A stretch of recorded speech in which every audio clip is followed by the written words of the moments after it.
And we're live. Welcome, everyone. We're here, another live stream with our founder, Shashank. How are you today? I'm good. Yeah, a lot of building on the index and talking to a lot of users. So it's been busy, but it's good.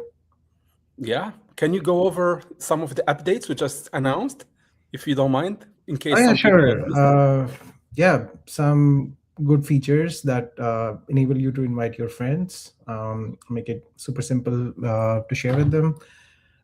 Then more features on the trading side. So things like trailing stop loss, trailing take profit weren't there before. Now they are.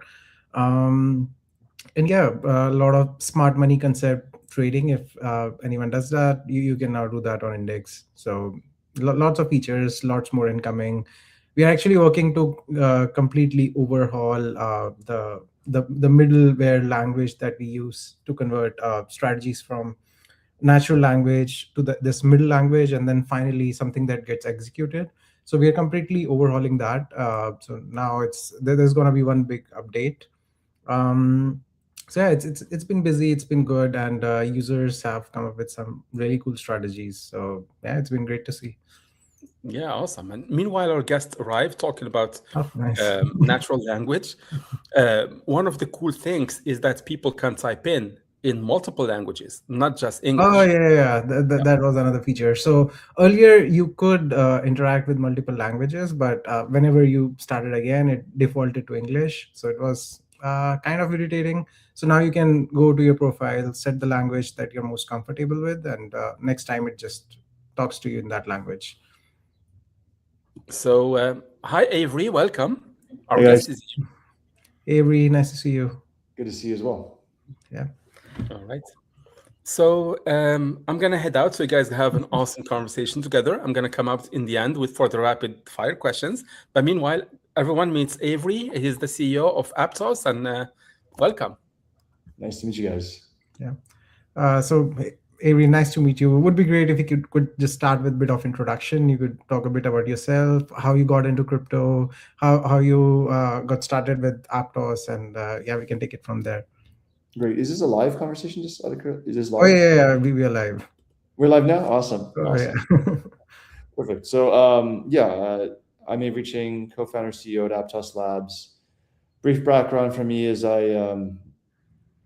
did a PhD in high performance computing back at Northwestern University. Worked at Yahoo for 4 years on web search, and then I was at Meta for 10 years, working primarily on data infrastructure. Mhm. That is things like Hadoop and Hive and Spark and scheduling across hundreds of thousands of machines and processing exabytes of data.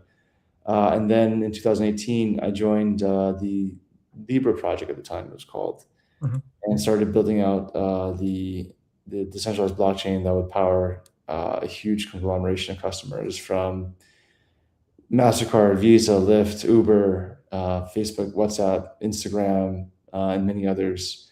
Um, Unfortunately, Libra did not launch at Meta, and that's a long discussion we go into. But we didn't, the technology was all available, open source. The team wanted to continue working on it, and so we left Facebook to continue the mission of supporting high throughput blockchain applications, as well as those that kind of work for enterprise grade for billions of people around the world Mhm. in Aptos. We raised funding from A16Z, and then second round followed up by led by Jump Crypto and others in a Series A, and we launched our mainnet in October of 2022, and we've been iterating and building ever since, really hard, and very excited, of course, now that it seems like regulatory clarity is really coming around the corner, Yeah. and I think that's going to unlock a lot of value for on-chain finance, which I think is the main use case of crypto going forward. Yeah. And also, Meta is kind of coming back to like building what started with Libra, right? A little bit. I mean, like definitely looking more into like the creator payouts right now, but definitely starting to think again about how does crypto enable the broader adoption of money flowing around the world. I think that is correct, and very exciting times for all of us. Ah, nice. Yeah. So, a bit about Move programming language. How did you guys decide to create that, or like start with that instead of using existing languages that we already had? the way I think about it is like, EVM is an amazing like first language, and it's kind of like JavaScript. You can do a lot of things with it. It's very versatile. Obviously show the promise of a platform. In many ways, I kind of liken it to OpenClaw, right? OpenClaw is like a great platform in terms of like, wow, there's so many things I can do now having an agent framework. But at the same time, it's probably not the platform you want to use going forward, because there's challenges with it in terms of, it's not ready for prime time. There's some security risks involved. There's maybe not performing. Maybe it's really expensive, right? In terms of your token consumption. So that's the way I kind of think about these technologies. And for scaling to billions and to support, over time, what we've decided that trading is the most important use case for blockchains. To be very optimized for trading, it takes a very specialized VM, and takes a very specialized technology, as well as compiler stack and native functions. And even formal verification is very important, because if you want to build a solvent, guaranteed solvent exchange, how do you do that with something that wasn't built for that, right? And so you want to build guaranteed properties, like the exchange is not at risk, or the collateralization is not above a certain percentage, or other things you might want to do. So all these things can be built when you think about it from first principles, and we're very excited about, of course, of taking Move, and it's been really transforming into what we kind of call the trading VM, the best VM in the market. And you can now do composable smart contracts development on top of a platform that's built only for trading. And that's not true for EVM. That's not true for any other kind of platform today. Yeah. So nice. So for our less tech savvy users, what would you say is some of the few features that Hyperliquid hasn't done that well that would be way better implemented on Aptos or Move language in general? Yeah. So a couple things would be like, we have this thing called bulk orders. So what bulk orders do is allow you to, so market makers want to update positions fairly frequently, right? Ideally, they do it per block, and the blocks in Aptos are faster than anywhere in the world. They're at roughly 30 to 40 milliseconds, which is even faster than Hyperliquid. And because if you don't update frequently, you run the risk of being sniped by toxic flow. And so you can update your positions in bulk on Aptos in a single transaction, maybe 20 positions, 30 positions in a single transaction. And that saves a ton of gas. It's also just more efficient for the system. It's something that is going to help with trading a lot. Another thing we've done is sort of develop something called encrypted mempool. Encrypted mempool is a feature where, if one of the biggest issues in blockchains and all systems, not just blockchains, but even traditional finance, is that there's others that have information before trades hit the market. And so this might happen when Robinhood passes trades at Citadel, for example, or it might happen when in another network where a validator gets information about a transaction, decides to front run that transaction or sandwich attack the transaction. Encrypted mempool is a technology designed to protect against all that. So your transactions are encrypted until they're sequenced, which means that no one knows how to sandwich attack that kind of transaction, right? It's something that is very good protection, and something that even traditional financial infrastructure cannot fix today, because it's something that relies on the decentralized premise of cryptography to kind of solve this encrypting of transactions until consensus happens kind of problem. Very, very cool and very unique to decentralized finance. And so those are things that I think are good examples of technology that we're building. And then I think the composability aspect, right? So Hyperliquid uses Hyper EVM today to kind of do the composability side of things. But for us, since it's all built on Move, everything is natively composable from the beginning. And so that's a very nice thing as well. So this is the way I think that long-term decentralized financial platform should be built. It should be open source. It should be it should have composability built into it. It should be solvent, guaranteed through formal verification, not through trust me bro kind of things. And it should be even solving some of the problems of traditional finance around the front running and sandwich attacking and asymmetric information advantages. All that is like the future of trading, and that's what we're building here at Aptos. Nice. What cool feature would you say composability enables in the trading environment? Good example would be things like multi-collateral. So if you imagine a world where you have different kinds of products for trading. So in our case, we have perps today, we have spot coming, and then prediction markets and other things like that, maybe AI-based trading as well. Having that kind of one base of liquidity that you can kind of borrow against, collateralize against, I think is a huge advantage, because it allows dollars to be or money rather, to be recirculated quicker in the market and reused and not fragmented. That's one thing I think that's really important.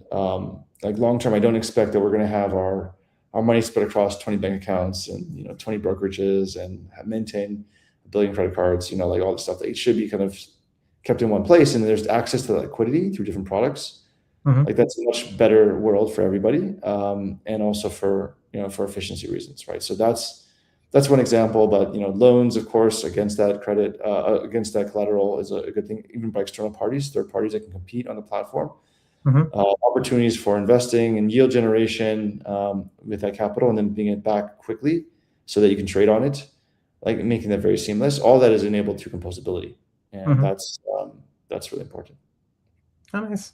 What are your thoughts on agents? Do you think agents are going to be like the next billion users, or they're going to enable the next billion users on blockchains? Yeah, so when we were building Libra at the time, I think we thought, of course, a lot about humans, the 6 billion, 8 billion people in the world that would use infrastructure like this eventually and would benefit a lot from it. I think that's still true, of course. But what also has been true the last, probably like year is more obvious is that those humans will be using agents to actually transact on their behalf. I mean, I imagine like in a world where today there's so many different prop shops and hedge funds that are trading at scale. There's like Jump and Citadel and others that are doing things very very quickly and at massive scale. And that's not accessible to myself or to you or to anybody else, right? Unless you have a secret hedge fund I don't know about. But it's something that should be like there should be leveling the playing field for everyone in the world. And so agents and will give like everyone like a step up in terms of their ability to trade assets more freely. In terms of, and I think trading is a major use case for agents, like the first one. Managing portfolios, trading assets, transacting on our behalf to basically kind of build on our theses, whether it's going to be like the war is going to end at this date, or I generally think interest rates are going to this thing. We should be having agents trading on our behalf to like make those kind of our predictions come true. And so I definitely think that the world of agents is coming, but it's going to be, of course, kind of governed more by people. Like it serves the intention of people and entities, right? Companies, nations, other forms of groups of people. So that's definitely something that we think about. And I think in that world, I get very excited because the Web3 rails are certainly the easiest rails to transact on when it comes to agents. I mean, if you have your agent right now, try to use, create a bank account, it's going to fail. If you try to have your agent, enroll to a brokerage, it's not going to succeed, right? Like these things are going to be very hard for an agent to do. And over time, they might be improved. But today, I think agents are made for, blockchain rails are natively created for agents in many ways. And we've been spending a lot of time building agent-grade infrastructure. So MCP servers for Aptos, MCP servers for Decibel. A lot of the Shelby like developer relations work used to be kind of working on Discords. Now we have agents that are kind of taking on a lot of that workload, answering questions for developers, helping to build code for integrations. Like those things are moving very quickly, and it's very clear that probably in a year or so, like the entire space of like developer relations and things like that would be pretty much like down to a minuscule fraction of the work, because agents are doing all the coding, agents are doing the integrations, and that there was an argument, I think, in the past that like EVM was the center of gravity because like there were so many developers in that space and there were some people that understood the EVM. I think that premise is still kind of true in the sense that like whatever's understood is going to work well, but agents understand everything, and AI understands everything really, really well. And so naturally, agents will gravitate to the kind of technology and the ecosystems that work best for its efforts. And so, as an example, I think we'll see a lot more Rust code coming out in the future, written by agents, because it's safer and it's easier to reason about. I think the same thing is going to see true for Move, and I think when it comes to trading applications being built using agents, they're going to find Aptos to be like an amazing, best-in-class platform that can support their use cases better than anybody else can. So like this is a very beneficial situation for us. And then we haven't talked yet about our work on Shelby, but Shelby is, I think, maybe a too ambitious project. But the idea of Shelby is that we believe that AI can be coordinated very effectively through the use of decentralized technology. Mhm. And so we've been building out a real-time global namespace and global store object store to kind of be the first step in this journey, Mhm. where we can piece together kind of enterprise-grade infrastructure across the world and build out a much more reliable system than exists in hyperscalers today, as well as any other product that exists. And you've seen hyperscalers go down in the past. This year they've had some outages, and the companies that depend on them have outages accordingly, which is not great. Shelby had no outages because it's across a Mhm. number of different machines. And so even if one of the machines in GCP goes down, or AWS goes down, or Azure goes down, that doesn't affect the reliability of Shelby. Everything just keeps working. And that, for me is really exciting because I used to work as a distributed systems engineer and kind of building the failover components from, okay, well, if this data center goes down, Mhm. we have to kind of migrate all the data over, restart services, and all the dependencies, and make sure that it all works. And then, this happens so infrequently, but when it does happen, like, have I tested for it? Have I built for like it's some of the best tech companies in the world can build these things, but other, like, beyond the top few, like, it's very, very hard for these companies to be able to build that, and so they go down typically, and that's what we've seen time and time again. This is where Shelby kind of fits the bill in terms of being extremely reliable, extremely Mhm. available.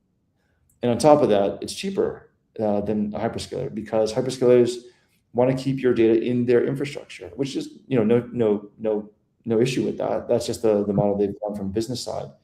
But we believe that there's a lot of unlocked compute out there that can be accessed if you can transport your data around the world very, very cheaply. Mhm. That's where Shelby is a backbone for data infrastructure, for any kind of AI use cases, fine tuning, of training, of inference, and others can work really, really well. And then we have the access to power everywhere in the world. And that is kind of producing what we call like a global AI data center. And that is, I think, a very net new product in the space that's never been created before. So is it more like decentralized Redis or decentralized EC2 or like more about No, compute? there's no comparable product to it, honestly. Like, so, like, if you said like Reddit, so Redis is like a database, right? So Yeah. it's not a database, right? It's a global object store. You could Mhm. build a Redis on top of it for sure. But the main purpose of it is just to be able to transport and serve your data, sub-second kind of to first byte reads, and Mhm. then having that data accessible throughout the world without any kind of massive egress charges. Like, Mhm. that's, and of course, high availability, reliability, and verifiability built in, all those things, of course. And there just isn't any other product in the world that kind of fits that kind of that mindset. Okay, and it's decentralized in a way that any user can connect their compute source, and they'll be part of the network which supports the infra. Yes, but we think we're really aiming towards the enterprise grade compute, right? Mhm. We want to make sure that businesses can depend on this infrastructure for their most critical use cases. Mhm. And so what we're doing is almost like we're aggregating compute and storage together in a single virtual accessible entity, but it's of course spread out throughout the world and accessing power from everywhere across the world. Okay, so is it more about data centers that have some reserve compute there, and then they can just connect their compute when it's available as part of the network? Yeah, you can imagine, like, even today, if you think about Amazon, like AWS, or you think about others, they offer spot instances for GPUs. They offer you to borrow for, rent it for a day or for an hour or for some period of time. We make Mhm. that capacity available to Shelby users, and we will then allow those Shelby users to kind of migrate their data around seamlessly, do any kind of inference or workloads or anything they want to do, and then kind of they can leave their data there. They can move it around. They can find a cheaper place to do inference and then move it over there. Like, all those things will be possible in the Oh, future. nice. Great. Yeah, would be happy to try it out when it goes live. Okay, so talking about like blockchains for agents, how would you say a blockchain for agents look different from that for normal users? Because if you have API calls on top, both humans can call those APIs through interfaces, agents can call those APIs. So where is it that the difference comes from? So the APIs may or may not change that dramatically. To your point, I think Mhm. what's important is, well, I take that back. I think APIs will change quite a bit, right? When you write an API for a human, Mhm. there's like context we tend to think about, like document, like you don't want to have too many fields. You want, like, it just gets too much overloaded for humans. But for a machine, like you would optimize differently. You would, machines can just read the entire API, the documentation. They can understand, and they don't need to have even as well documented function names or things like that, right? I guess because as long as they understand what it does, like they don't. Some of the human things around APIs just don't need to be encoded into the function names or even the variable names, right? So we would design differently, right? And much more over form, if that makes sense. So from API design perspective, I think that's one thing. But the other thing is you can start to expose even more complex structures that humans can't reason about for APIs. And so if I give you an example, one of the biggest things we do is humans is try to like simplify things for people, because a lot of the people just even aren't focused in these areas. And so even for purposes of simplification of options are a little more complicated, but in reality they're very, very similar, right? You're kind of pricing a future event using different models to doing so. Perps does it through the funding rate. Options do it through Black-Scholes. But in the back end, if someone's like taking the other side of the position, they might be using similar models to kind of train against this, right? So this is where I do think we can actually offer much more complex APIs to agents than we would to humans, and complex products. So even the product design will change over time. An agent prefers, maybe they don't prefer complexity, but they prefer being able to have more control. And a lot of times what we do is kind of dumb things down for others, right? So thinking about prediction markets, for example. Prediction markets are a really great technology for making things simple for users to trade. Like the average consumer think about, oh, yes or no, and here's what I win if I'm correct, and here's what I lose if I'm wrong. But behind the scenes, like the market makers or the other side, the book takers, or book suppliers of liquidity, need to think really hard about those problems. So they have to still solve the problems, and that's what I expect our agents to do in the back end while we make these front ends very simple for consumers. So yeah, in summary, I think the APIs will be very different. Like they're going to be targeted towards agent use cases in particular. And I think that the ability for us to release kind of more complexity through the UX as well as the APIs will be increased by having agents that can understand the complexity much better and reason about it than humans can. Yeah, agree with that. Coming back to your previous point about getting institutional edge available to users through their agents. So a lot of institutional edge is about the infra, because if you look at HFT firms like Citadel, they have such great infra that their strategies don't need to be good. They just trade faster, and you can't compete with that. I don't think that kind of advantage can ever go to retail, because that's a different model. They're market making using their infra.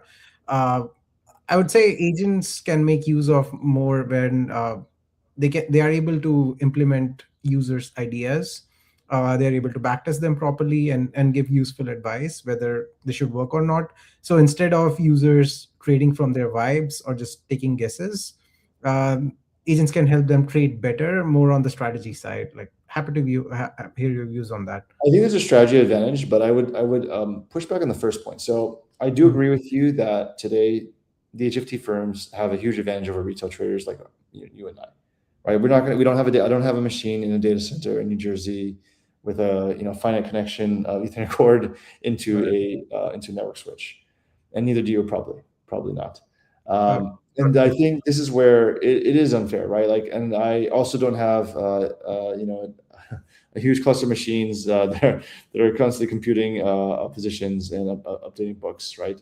And that's another issue. But at least for the first piece, the latency advantage, we've been working on a new consensus protocol in Aptos to allow what we call kind of like local event kind of markets. And what this does is it gives the edge to people who are close to the event. And this, I think, is a really good way for us to think about the future of global trading, where the edge belongs to those that are close. And that doesn't mean the hedge funds. It doesn't mean the prop shops, right? And the HFT firms. It means generally the people that are nearby. And so if you're at, in the new world with Aptos consensus protocol, if you're within 30 milliseconds of the event, you have the edge. And that, I think, is the right way to do it, as opposed to the way it happens in today's traditional finance systems, where like the edge belongs to those who are willing to have the money and the resources to get into the data centers and things like that. So that's I think the right way to do it, and that can be done with a consensus. We have a multi-layer consensus protocol, which is it's up for even best paper award in CCS potentially. That just describes how we can achieve this in Aptos, and very, very excited about that work. So I think we can solve that first piece. The second piece is up leveling. Just a quick question on the first piece. So when you say event, is the event in the sense of prediction market? So it's any event, right? So I mean, the markets reflect real world events, and so if something happens in Asia, right, there's a distance of that time to get to, say, the New York Stock Exchange, and then of course, like those that have the faster, the information can move very quickly for a lot of these HFT firms, because they have like microwave satellites. They have all kinds of advantages in terms of speed. My point is, if that happened in Aptos with our new consensus protocol, even in Asia, you look at the surrounding area of that within, like, say, actually by that time, probably like 10 milliseconds, 10, 20 milliseconds. If you're within that kind of radius of latency, we all chain with the same priority. And using the protection techniques where no one can front run, no one can sandwich attack. And so this is a much more fair world when it comes to the idea of global trading in our view, that where the events are is where the edge is, as opposed to those with the faster network access is kind of an advantage out here. You were talking about a second point. The second point is about up leveling the ability for everyone to trade with kind of high levels of information, as a reasoning capability, as well as a compute power. Right? That still is something that needs to be done, and that's where agents can really come in and help and assist. And we're working on products in that space that we probably can't talk about yet, but I think that's a very important area for us to explore, for sure. So you're saying like that higher order level thinking is more about computing power. So if that enough it's computing power, it's strategy, as you mentioned, and it's also like around trade execution, like capabilities, right? So I mean, human, like if I'm entering a brokerage, right, I'm not going to just sit there all day long. Like, we have jobs, we can't just like click buttons all day, right? But what we can do is delegate that to our agents who have access to these markets, have access to many different markets, and can actually trade across different positions very quickly, very rapidly. And also, so this is both traditional as well as non-crypto side markets, access to traditional assets, right, or non-traditional assets. Those things are definitely coming, and I think the transition over time, of course, will be to all markets should trade on chain eventually. It's a much more fair way to trade. It's globally accessible. It's extremely cheap. It's agent first. It's all the things that you would want, and that's the way the trading should happen in the future. Yeah, and since we are talking about that, there's lots of assets coming on chain, trillions of them, RWAs, real estate, and so on. How does it change crypto from what we have seen so far? Because a lot of it was about non-clarity on the regulation side. So nobody could think of bringing real assets on chain. That's why we had people trading meme coins so far. So how does it change crypto in general, and what advantages, like major advantages, users get by having those products on chain versus having those on traditional exchanges? So yes, I think what's been kind of interesting is to see the regulatory influence has had so much. I mean, actually, it's had an outsized impact on our industry. Obviously, we had areas where people attack for seemingly harmless things. We've also we faced it ourselves when we were trying to push Libra from within Meta and Facebook, and just facing a brick wall, essentially, right? So these things have turned around, right? We've seen massive progress. To your point, we're seeing Clarity. I was very fortunate to actually help provide my support for Clarity back in June of last year in front of the House Agriculture Committee, where I testified in support of Clarity. But seeing those kind of conversations happening in the open and happening very publicly are very beneficial to the industry. And now seeing the bill making its way to where it's going to hit the Senate floor, and all the voices that have participated in that bill and the support for it is extremely encouraging, but also will be obviously a big unlock when it comes to on-chain finance. That's it's the biggest blocker towards those things happening. And this is going to really, I think, unleash the forces of of of crypto as a technology as opposed to crypto as an asset. Mhm. Technology is incredibly enabling. As I mentioned before, the things we can do, global access, right, is huge. Yeah. The ability for us to actually provide stronger consumer guarantees over time that aren't even possible in centralized exchanges today Mhm. is just amazing, right? I can prevent any kind of sandwich attack from happening. I can prevent any fund running from happening. I can allow um, us to do other things like support um, guaranteed, like formal guarantees that an exchange can be solvent, Mhm. right? Like that's a guarantee we can't get anywhere in the world, right? Like that's the kind of things that just you can't do in traditional world that are enabled when you use decentralized technology for it. And I think ultimately it's a much better platform for finance to develop on than kind of the traditional rails, as well as even the existing crypto rails we have today. Yeah. So that's the vision we're building towards, and I think it's going to be a glorious thing once we get there.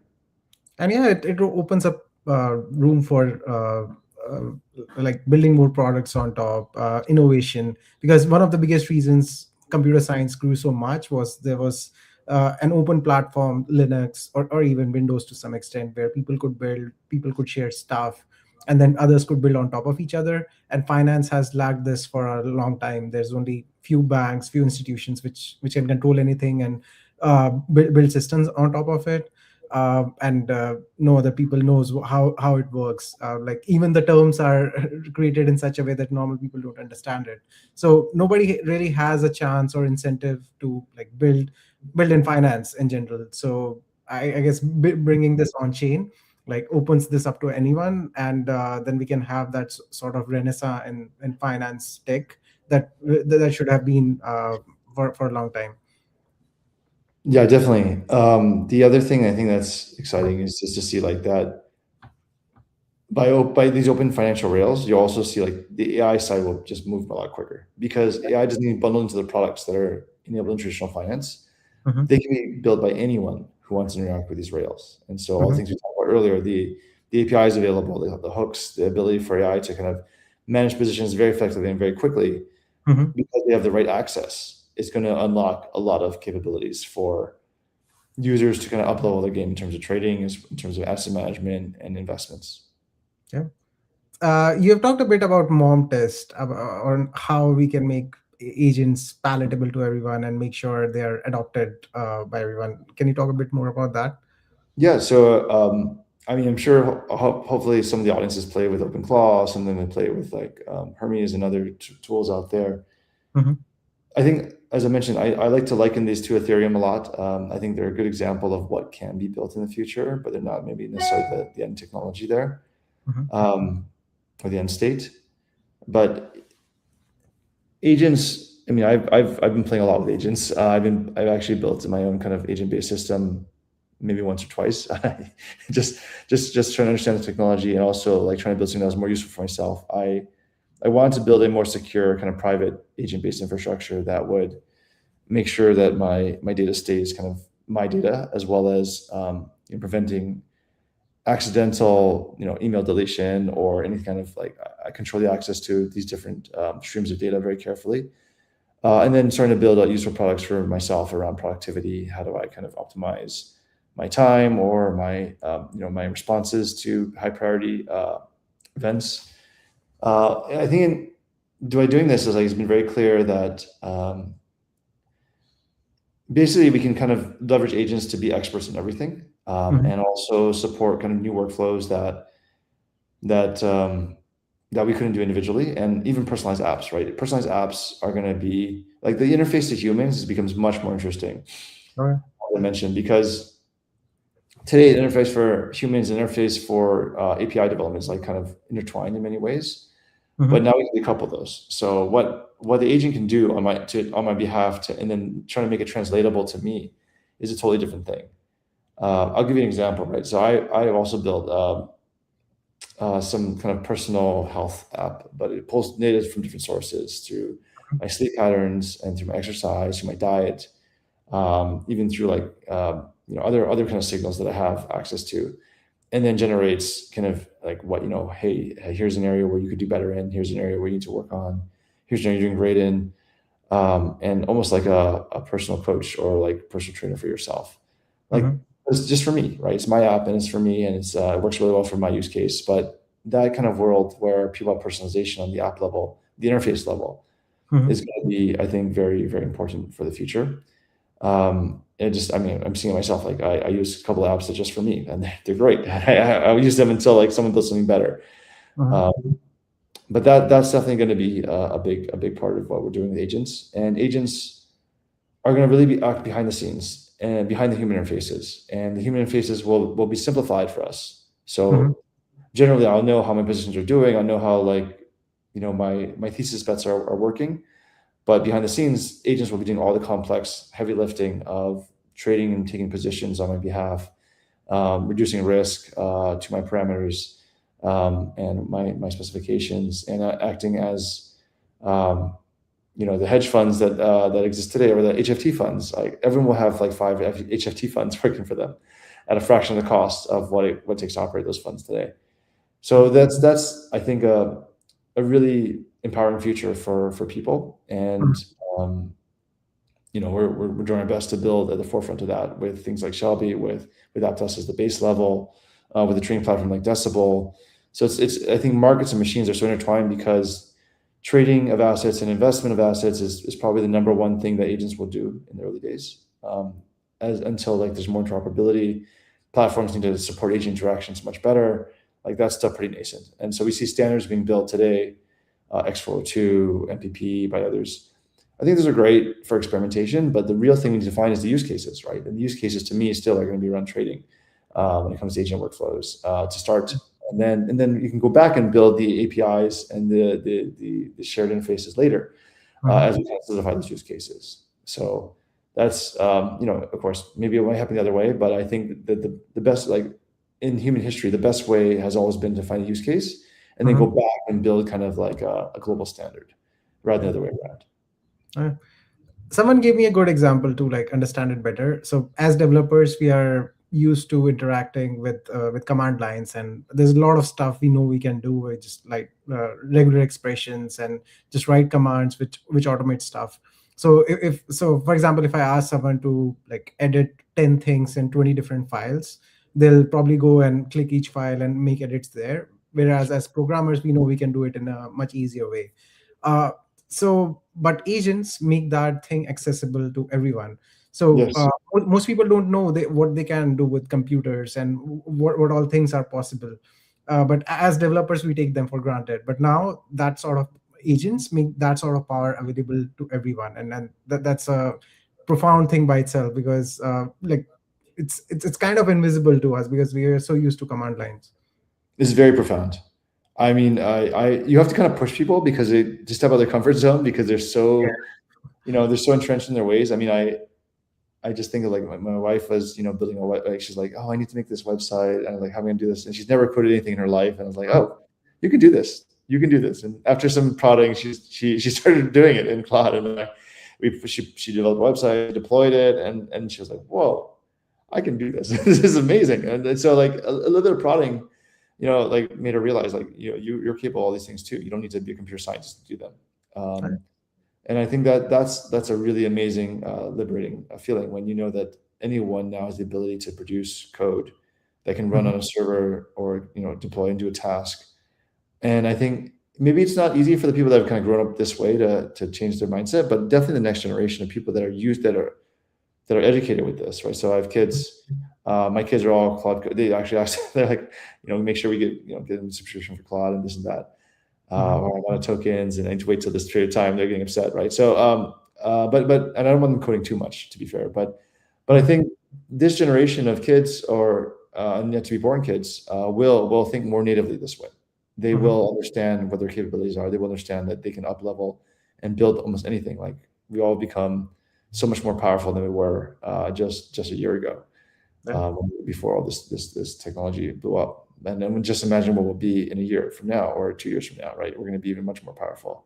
Yeah. Inference will happen. Like I do imagine a world where inference will happen a lot more locally than it does today, Mhm. because the open source models are getting so much better. They're like, not that far off from the tier models, maybe weeks or months away. And the hardware is getting much more powerful. So, in just a year or two, I think local inference on top notch consumer hardware is a real possibility for probably 80% of use cases. And that's a big mind shift even today, the way we use frontier models for almost everything. Yeah. And since we talked about kits, I think we have come to a point where it's not you're grounded now. It's like I'm taking away your claw tokens for the week, and it's just okay. So last line of thought around if you look at agentic payments and agentic trading, like I consider them totally separate and totally different. And I believe agentic trading is where it's gonna be, because payments are like pretty straightforward. Like the last part where you actually have to do the transaction is just agent just calling a blockchain API and doing the transaction there. Whereas in trading, there's a lot of hard work going on. You have to manage the state, you have to manage the risk, you have to find out good trades, actually do those trades, do the execution right. So happy to hear your thoughts on these two parts, and which one are you more bullish on? So if you think about exchanges, though, like exchanges do all that stuff, right? So exchanges today, global exchanges do pay. They bring capital in and out of exchanges. They allow people to pay them, move money around through the exchange, and they also allow trading. And of course, they're starting to trade everything, right, over time within regulatory constraints. Whereas decentralized exchanges, are just natively built for this. Like they don't need to deal with so much paperwork about things. They really can focus on access and products development at a speed that's unbelievably fast, with consumer protections that even, like I said, can, if built properly, like exceed what decentralized exchanges can do. So there's definitely, like as you mentioned, more complexity, but like the whole workflow needs to involve money flowing in and out of the system. How can you use a dollar as many times as fast as possible, as effectively as possible, and then as long as the markets are available for that. So I definitely agree with you on complexity point. Like the complexity point on trading is much higher than payments. You're right. If an agent is going to go ahead and book a ticket on my behalf, sure, it's got to make a payment. The more complicated thing is deciding the logic on how does it decide what to book, what airline to use, the trade-off of price versus my loyalty points, for example. These are the complexities that are harder than just like make a payment on a blockchain, right? Like that's fairly straightforward, but you still need to do all of it. Is kind of the point. And I do think that while we've seen a little bit of nascent ideas here in this space around like, hey, you can spin up a bot, you can do this thing. It's too complex for the average user. Like we need to, again, this goes back to the human interface versus the agent interface. The agent interface can be very complicated, but the human interface has to be simple, has to be understandable, has to be something that people with capital can deploy and use and feel like they're in control of. And that's an area I think that requires a lot of innovation, and an area that we really want to focus on. So what about interface for humans that want to use AI agents to interact with that interface? I think that's the same thing. It's got to be simple. Like you've got to be able to determine, like write out a set of rules and parameters that billions of people can do around the world. There'll always be like this prosumer or like pro interface where like you get real dialed in on like how you specify risk parameters, how you specify rules around what you cannot do like very explicitly or you can do explicitly, like, and then like maybe even the algorithms you might want to use or the sets of algorithms you want to use in the space. So you can get as complex as you like in that world. And maybe that's the first set of users. I don't know, but there's also a big set of users, which is like the general population of people that need to invest, that need to deploy their money somewhere, that need to be banked, that need access to, and they aren't going to like necessarily go that deep into the exploration and implementation space for how agents work. They just want something that works pretty well out of the box, right? I think a good example is like people who use Mac OS or iPhone, right? It's just really easy to use. And that they really kind of solved that human interface problem so well compared to like anything else out there. Like that I think is like the kind of that interface is going to be necessary. And then there's going to be people that want to tinker. They want to use Linux. They want to like change, maybe compile the operating system with a special flag for their particular instruction set, right? Like that'll be a smaller audience, but maybe in terms of numbers, but maybe a large audience in terms of the traction and volume that they deploy in capital. But I think it'd be remiss to ignore the audience that really loves the iPhone, for example. And that's the audience that we also want to hit, both audiences. So have you heard the term Hacker News Alpha? I'm sorry? Have you heard the term Hacker News Alpha? Please share. Please share. Yeah. So when you post something on Hacker News and people say, "Oh, like Oh it's yeah, yeah. too simple. It's what is it even like? Do you even need this? I can just run a command and it does it for me." So that's a positive signal for your product because people there are highly techy and they know how to do stuff. So for them, Right. everything is easy. So if they like it, then it's for a very niche audience. And if they like, yeah, it's too easy, like and anyone can do this. Why do you even need this? Then it's a good mass product.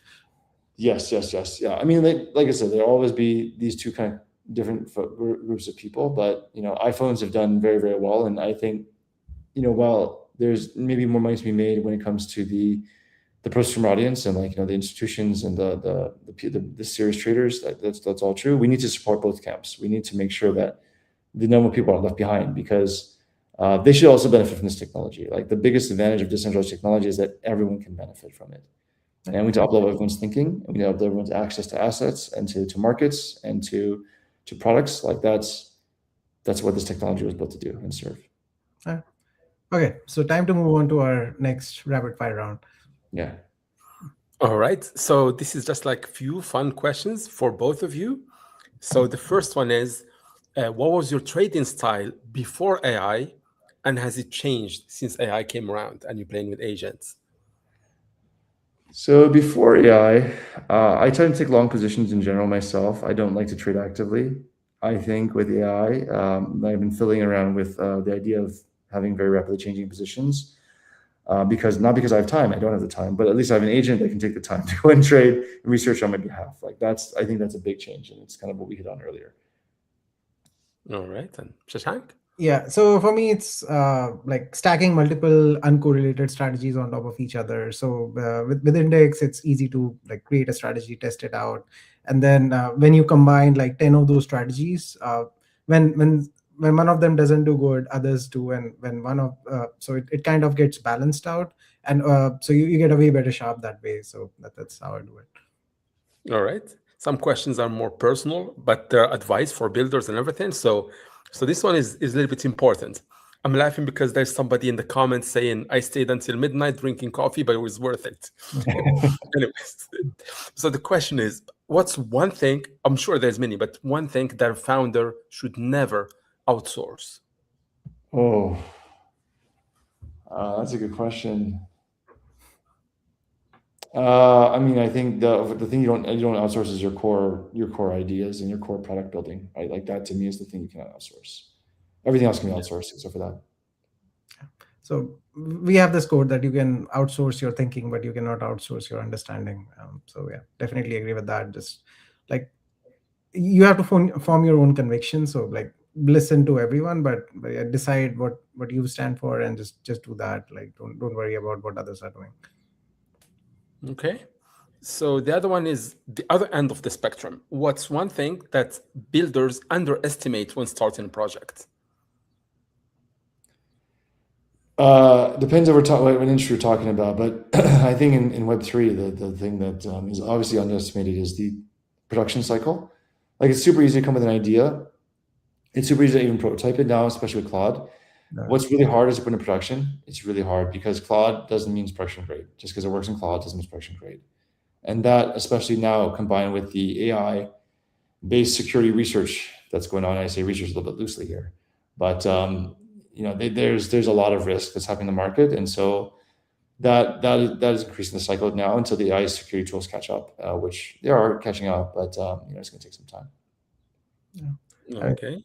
So I'm a bit biased here, like coming from like too technical, but yeah, I believe it's the difficult part is always distribution and growth. Like if you have a great team, you can always push great updates over time and listen to your users, make changes. But like getting a good distribution channel working and making sure it grows consistently is what makes or breaks the product. Yeah, yeah, you're right. Absolutely. Yeah. So, little prediction here from both again. Which one do you think will have mass adoption sooner? Tokenized assets, tokenization, or agentic finance? Oh, that's a great question. I guess it depends what you define as adoption here, but because if you look at And this is a topic that is a little bit annoying to me sometimes. Like if you look at RBA XYZ, for example, they have two classes of assets. They have represented assets and they have another one, which is like, but represented kind of means it's like a copy of the data. It's not like the true source of truth. Mhm. And then there's also like the assets where the assets are really on chain. That's where the source of truth is. And I think there's very few that really fit in that bucket, if that makes sense. Because a lot of it's just like it's on chain, but it's not really. If that's not where the value of the assets are.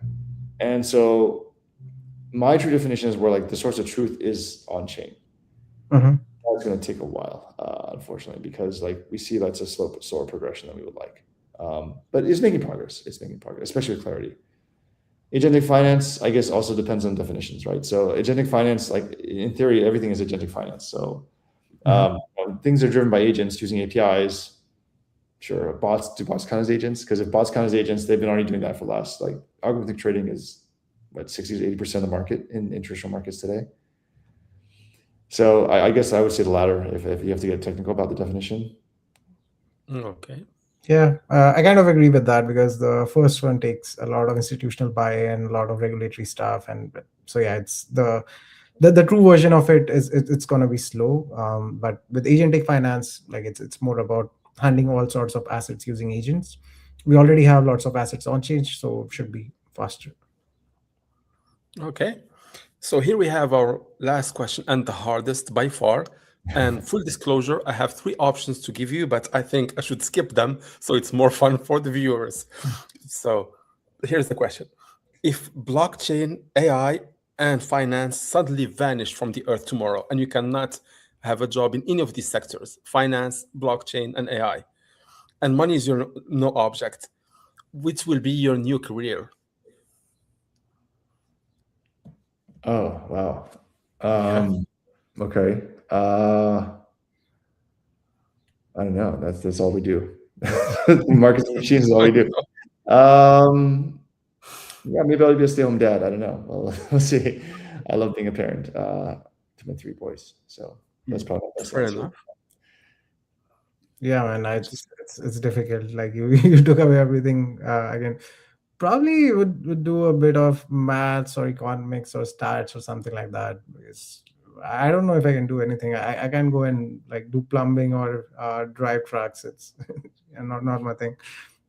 That's the beauty of the question. You see people that like basically like trying to make this industry easier for everyone, building like user friendly, like UX, trying to like innovate, and you take the passion away, and then that's the hard part. I was actually hoping one of you would say a farmer. I don't know why, but yeah. But that's the the retirement job. Once you like done everything, and then do the gardening. All right. If you have These are our different questions. we'll do that. Yeah, we'll all be farmers in the apocalypse. At the end of the apocalypse. Yeah. So Avery, thank you so much for joining us. Everybody, please follow Avery. His details are in our tweets, and you're gonna see some clips in the coming days as well. And follow Aptos if you're not already. And thank you for joining us. And thank you, Shashank, as always. Yeah, thanks a lot, Avery. Really Thanks. enjoy it. Thanks for having me. Bye, everyone. Bye.